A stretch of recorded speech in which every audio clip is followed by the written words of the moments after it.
السلام علیکم۔ آج کی نئی ویڈیو میں آپ کو خوش آمدید کہتے ہیں۔ کیسے ہیں آپ سب؟ امید ہے خیریت سے ہی ہوں گے۔ اچھا جی، جمہوریت ایک طرز حکومت ہے کہ جس میں بندوں کو گنا کرتے ہیں، تولا نہیں کرتے۔ یہ علامہ اقبال کا شعر ہے اور ان کی کتاب ضرب کلیم میں ہے۔ ملامت کرنا یعنی شرمندہ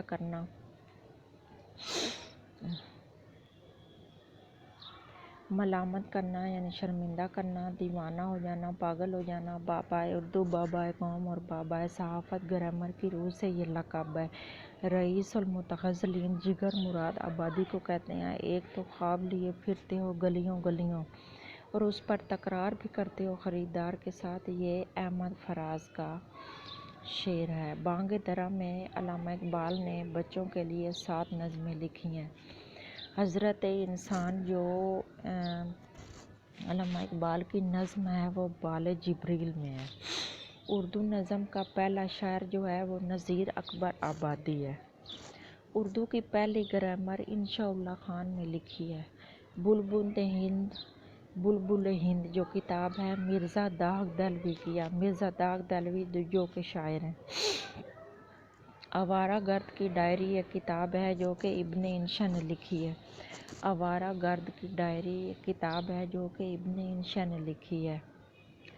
ٹیپو سلطان کی وصیت ضرب کلیم۔ ٹیپو سلطان کی وصیت بھی علامہ اقبال کی نظم ہے جو کہ ان کی کتاب ضرب کلیم میں شامل ہے۔ علامہ اقبال کے کلام میں مولانا رومی کا ذکر ہے۔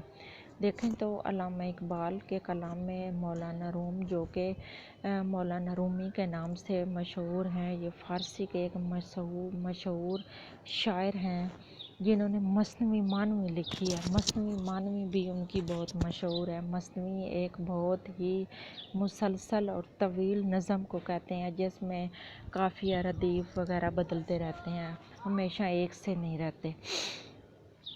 علامہ اقبال کے کتنے زیادہ سوالات ہیں اس میں، مطلب ان کے بہت اہم ہیں سوالات۔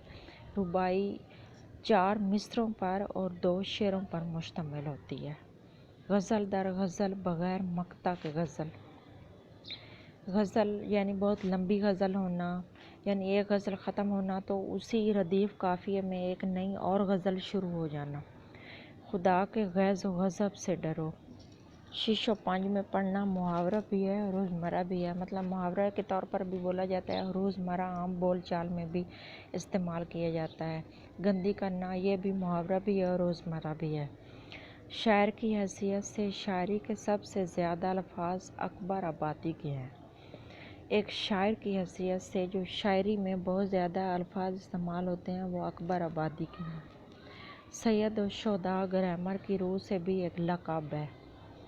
مصنفی اردو کے ریختہ دور سے تعلق رکھتے ہیں، جیسے امیر خسرو نے بھی ریختہ لکھا ہے۔ اس کے علاوہ ان کے عہد میں جو اور ان کے بعد اور ان کے عہد میں جو گزرے ہیں اور شاعر، انہوں نے بھی ریختہ میں شاعری کی ہے۔